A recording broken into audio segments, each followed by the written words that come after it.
Welcome in, everybody. Forget what you think you know about justice. Welcome to the Virtual Juror, where snark is reality, but evidence is royalty. Where at first we look at the FACS, or facts and conjecture shared, before we get into the real stuff. In a legal battle of words, an expert witness and family law attorney, Linda Bailey, took the stand to give her professional opinion on the Markel divorce. This after the order of sequestration was violated for the second time by the defense. Miss Bailey sat in the courtroom watching the testimony of the witness before her, Miss Adelson. It's also of note that these two were even in the same law class at FSU. The judge took a few minutes to determine if she'd be able to give her opinion.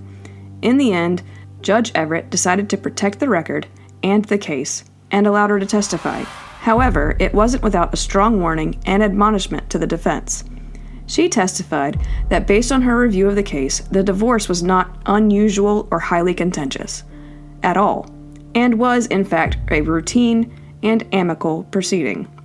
She explained that all issues were settled within 10 months, which she considers a brief period for a case involving a relocation request.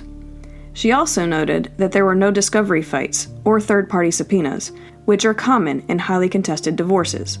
Miss Bailey characterized Dan Markel's filings after the divorce as not based in law and described them as verbose, hyperbolic, and containing inflammatory language, but ultimately having no foundation. She specifically addressed the grandmother motion he filed in March 2014, stating that it was baseless and that she believed a judge would have been unreceptive to it. She concluded that the relocation issue was settled when Wendy Adelson capitulated and waived her right to appeal the denial of the request. She clarified that a party can still negotiate relocation with an ex-spouse even after a court denial, and that financial incentives are often used in these situations.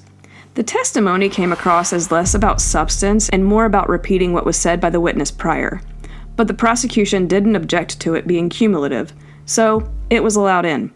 Well, that's all we have for this witness. So as always, love your family, love your pets, love your neighbors, and we'll see you next time.